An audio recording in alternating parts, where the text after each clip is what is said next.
First, I have a request. Can you just stand up, please?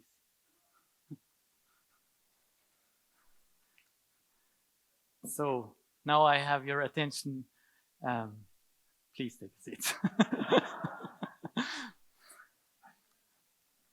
I'm thrilled to have you here as we embark on a journey to explore and understand the ever-evolving landscape of customer experience. I have a clear objective. I will avoid buzzwords and non-tangible information. My objective is to provide insights and actionable strategies based on real events and experiences in our organization. If you would ask thousands of people, would you like to be rich or billionaire? Probably 99+% would tell you absolutely. If you would ask them, what did you do in the previous month, year to achieve your goals? You wouldn't get a proper answer. It's the same with the customer experience and the organization. Everybody wants to be customer-centric. Is pretty much a lot of activities are going on, and it was so many things mentioned, and but the reality is pretty challenging. But I try to put some simple and actionable steps and show it to you what we've done in our organization. Design-driven culture in a small organization. I have a very good example since I was in a startup, and that startup was acquired by the Roche family, and I was able to see and had the privilege to enrich my experience how a real good design-driven culture works and what are the challenges in the large organizations. My Sugar is a very successful and large digital solutions, is an application for people with diabetes. I will give you a little bit about in content about My Sugar. This is the app, and you can manage your diabetes with this application. It's pretty complex. I'm not going to go in depth, but a little bit understanding what the app is doing. It was founded in 2012 in Austria by 4 amazing founders, and was acquired, as I mentioned, in 2017 by Roche family. Over 5 million registered users, over 80 countries, many languages, very successful, 4.7 ratings in App Store and Play Store. Just give you a little bit background, so which means a very good example of customer-centered, design-driven culture. And I would love to focus on 2 aspects. One is what made My Sugar successful. What made My Sugar so successful to be customer-centered or have a living the design-driven culture? My Sugar was made by people with diabetes, for people with diabetes. That was the main first step. The founders, 2 founders were diabetics. And we had a time, 15% of the people were people with diabetes, which means in every meeting we had at least 1 or 2 people with diabetes. And that made us understand what is actually diabetes, what are the challenges. And we wanted to add, the second aspect was, we wanted to add a human touch to something technical and adding playfulness in a serious condition. And for that, I will a little bit dive deeper in emotional designs. How did we do that? So I divided 3 different clusters: the object, semi-human, and the human. The object is very difficult to create an emotional bond to an object unless you have a human being behind. For example, is the ways of your grandmother. Semi-human is when you get response from your action. So, for example, you give attention to a dog, you get the appropriate attention. I took the dog because it's always resonating with the people. And in the human aspect, so it's already, we cannot always provide human-to-human interactions. That's why the best place to play in is the semi-human.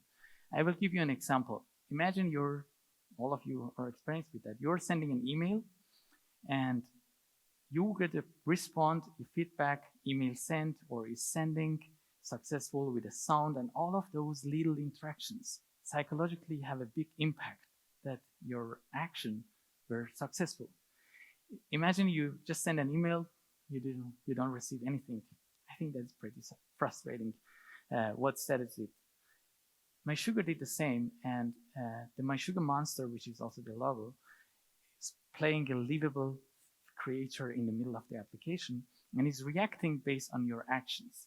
For example, if you enter 77 milligram per deciliter blood sugar, which is lowish blood sugar, it's responding to you and say yum yum yum with a sound, and with dancing, you have a feeling that the app is living and is interacting with you. And this is very, very important. If you, I can encourage you to look at the Play Store and App Store, the rating of people, and that is pretty impressive. And now I would love to move to the second space, to the large organization and the transition to the large organization and the real examples I will provide. Before we move forward, we heard a lot of terminologies. I think you would be surprised if you would ask 100 people, what is customer experience, CX, BX, UX, UI? A lot of people will tell you it's have their own interpretation. But we need to first understand what are these actually. I'm not going to read through. I developed an analogy. Imagine you're sitting in front of your TV and watching an advertisement of a car. And you're hearing that, you're seeing that. In that moment, you are in the space of the brand experience. You know how that brand feels. And the interaction with those brands and the feeling you develop to that brand is the brand experience space. The next level is you grab your phone, you call the customer support to set up and arrange a test drive. And in that moment, from that moment, you are in the CX space. And on the test drive day, you arrive on the location and you grab the door handle. From that moment, you are in the space of user experience. You are interacting with the steering wheel, with the gear, with every button in the car. And all of those point of interactions are user interfaces. So the steering wheel and the gear, all of those things are user interfaces. Now we synced our brain. I will move forward. This is our strategy. Our strategy at Roche Diabetes Care, I think the name is telling everything for those who are not familiar with the company, is to introduce or to create a large open ecosystem and integrating multiple touch points, multiple data, omnichannel buzzword, and the personalized part of that is the biggest challenge actually. Integrated solutions is one thing and the personalized one. But I'm not going to focus on this one. I will show you what was our challenge and how we overcome that challenge. I had the pleasure to be directing with a colleague of mine exactly this activity I'm showing to you. We had a long list of solutions. I think it's not very good visible on that side. A long list of solutions with therapy segments, which country, what kind of solutions, what is doing that solutions. It's very, very hard to have an overview on that solutions. And we translated those and utilized the Simon Sinek Golden Circle. And we started with the why. The why were the needs of the customers. And obviously we had to cover the rest of the story as well. So the how and the what. And we wanted to find first what are the main needs of the people with diabetes. And then find a home for every individual solution that we have around the globe and link it to those needs. And I will give you a real example. For example, the need space we defined with so many colleagues from the medical, from different departments, those needs and those hows and those whats. Those whats actually were on the list. And I get treatment support is the why space. So this is the need space. My healthcare professional is able to provide me based on my data, provide me support based on my data. And the patient data sharing is solution. This is one example. You could have multiple, we have it actually indeed, multiple solutions, multiple what for hows, and multiple hows for one what. That enabled us to move forward and to develop first our strategy by focusing on the problem. So we fell in love with the problem first, and then going to the solution space. We mapped out our many solutions around the globe on that, and we called it an organizational portfolio framework. And this is patient-centric, and all of those 6 needs. I removed the contents to really focus on the frame. And based on that, we have even divided into therapy segments. For example, people with diabetes, insulin dependent. And we highlighted the areas where are more needed or more relevant or less relevant for those segments of people with diabetes.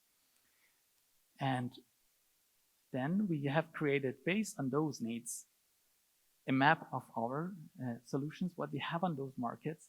So we were able to identify the improvement space and the redundancies. So for example, we were over-delivering in some areas.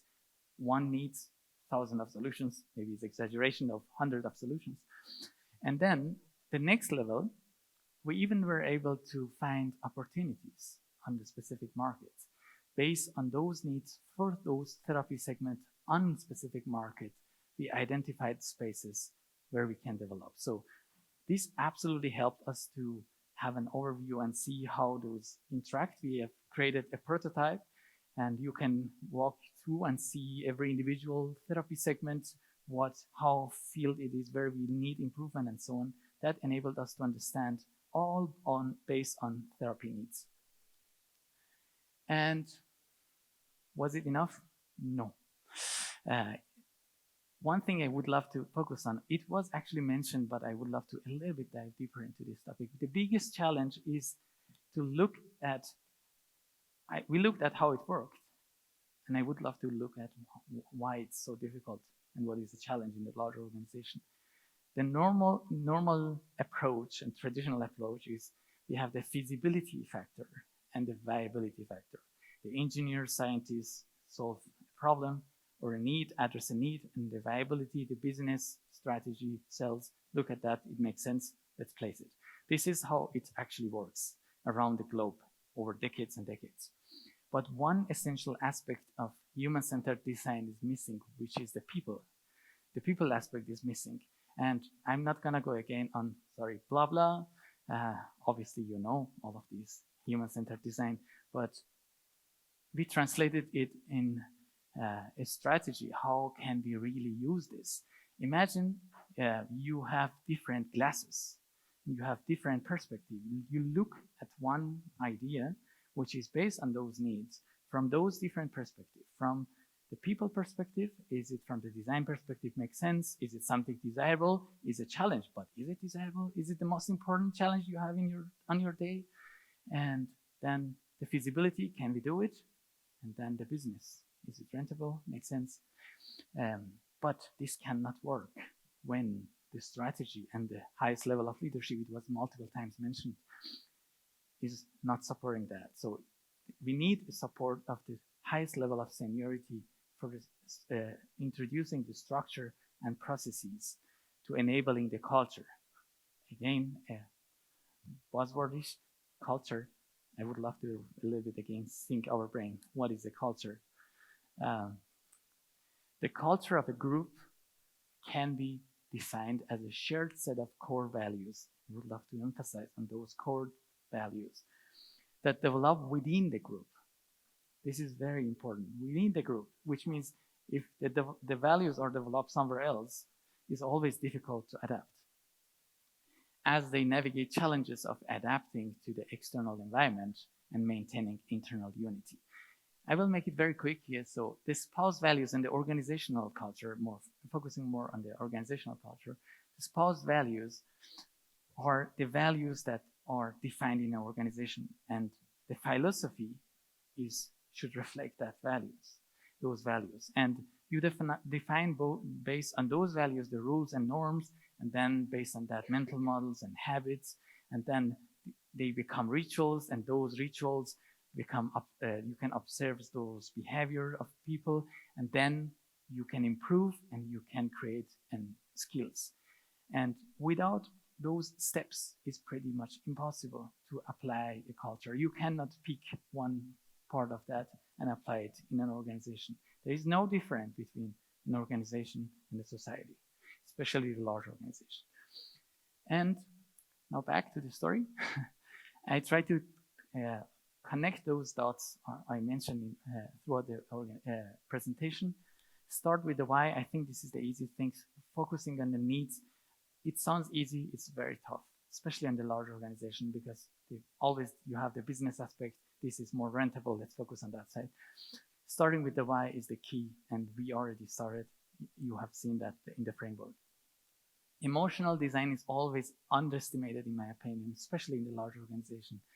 And with emotions, you can, it was discussed in the AI space, so many different colleagues and fellow speakers mentioned those aspects, but I would love to highlight the emotional design is super critical. You can, as the example I showed you with the sending email or reacting with the app, emotions can trigger engagement. You can have more satisfaction. You can, the most important part for the special healthcare industry, you can create a sense of empathy and trust with emotions. And you can distinguish yourself on the market because the majority don't really care about emotions in those aspects. Outcome over output. The majority of the framework, you can name it, I can almost promise you, these are output oriented. The majority of the framework around the globe are output oriented. We have to focus, and obviously we have different silos. It's also another thing normally in the organization, and different measurement on the outputs. And then you achieve those from A to B, but is it contributing to the big picture? You need to focus on the outcome. And project ends, products remain. I heard that so many times, especially in the large organization, from different organizations, not only in ours. A lot of people even name their people roles product owners, but they are really project managers. So, which means one period of time is doing this until one period of time and it's finished and you forgot it. And this is very, very bad for the customer centricity, because if you create a product, you have ownership, you create skills, you learn, you iterate, you improve, and you create a sense of attachment emotionally, your employee, to those products. And that is very critical. This was my observation to the small organization I mentioned at the beginning. And talking about customer experience, the first customers, you need to focus on your employees. And we want to apply design thinking without design thinking mindset. That's not going to work. You need to understand, taking the understanding phase of the double diamond design thinking, you need to understand and focus first on your customers. And when you understand them, what is going well, what is not going well, you need to ideate with some of those. Obviously, you cannot integrate every opinion in the organization, but some of those people. And then create and co-create. Let people have the feeling of co-creation. I will give you the example of IKEA effect. I don't know who heard about IKEA effect. You buy a furniture and you build it.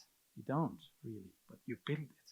And that feeling by studies give you more attachment, emotional attachment, that you achieved something, even though you contributed, obviously. You don't need to take every opinion. It's not going to work, but you need to give the feeling. And those people will carry those values when they contributed to those structures. And I would love to finish with one sentence of myself from my work in progress book. Understanding your customers' challenges as if they were your own. I will finish it with this in diabetes segments. My partner, she's type 1 diabetes. I thought I know diabetes before I got to know her, because I really tried every sensor, every solutions you can imagine, and in this world on myself, even though I don't have diabetes. And I went deeper and analyzed, but this is a different story. If you live with that, the challenges are different. If you don't know those challenges, if you don't know what is going well, what is a really daily grind of people diabetes, you could never solve those solutions. Thank you so much.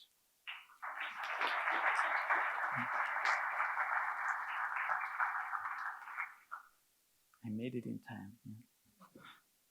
4 seconds. Any question?